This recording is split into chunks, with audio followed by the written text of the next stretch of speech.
But I'm suggesting to you, making money isn't our most important aim. There's actually something more important.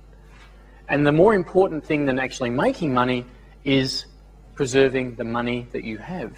Protecting the money that you have is actually more important.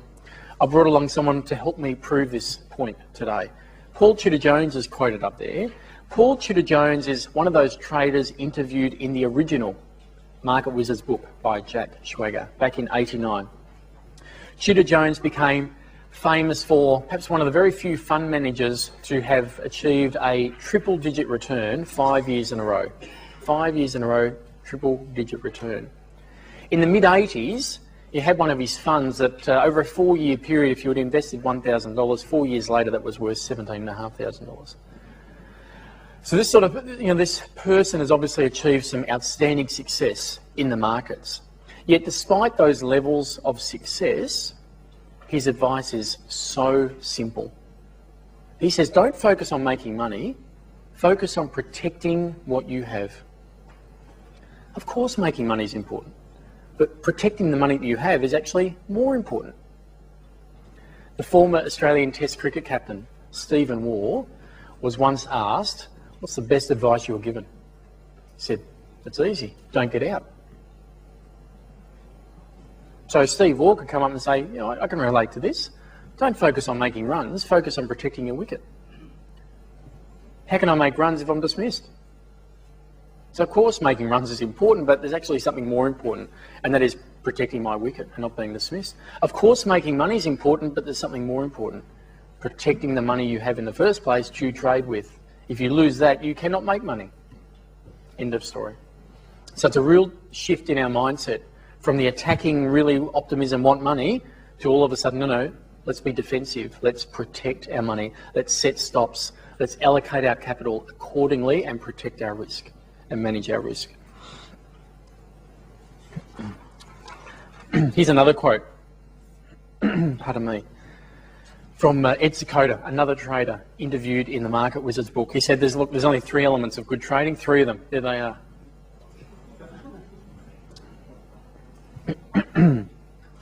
Over a 16-year period, back in starting in early 70s through to late 80s, 16-year period, one of his funds achieved a return of in excess of 250,000%. It's a pretty decent performance, I would suggest. But the advice is so simple. The advice is so simple. There's only 3 elements of good trading. Cutting losses by 3. That's it.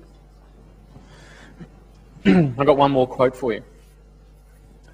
Learn to take losses. The most important thing in making money, which is what we want to do, the most important thing in making money is not letting your losses get out of hand. This Marty Schwartz character might just be one of the best traders you're ever going to hear about. Just some of the performance I've read, again, a Market Wizards interviewee. Some of the performance in that book is just incredible what this person was able to achieve. I was very fortunate to meet a fellow, well, I'm not a fellow, to meet actually another Market Wizard in the Jack Schwager book. I met him just recently.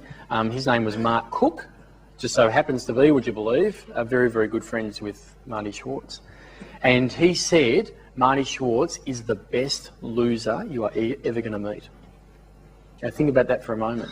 You're a new trader, you come to me and say, what's your advice, Stuart? What do you think I really should think about? I want you to be the best loser you can be.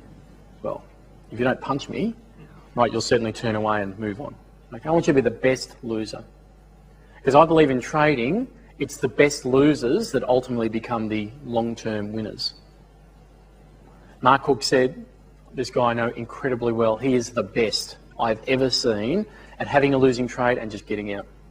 Without hesitation, not just a hint of hesitation, just out. He's the best he's ever seen. And some of the performance in the Market Wizards book is just incredible. His advice is so simple. Learn to take losses.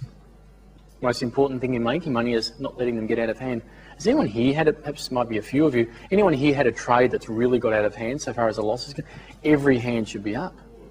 We've all done it, right? And it's not pleasant. And he's saying, look, really critical part is learning to take those losses.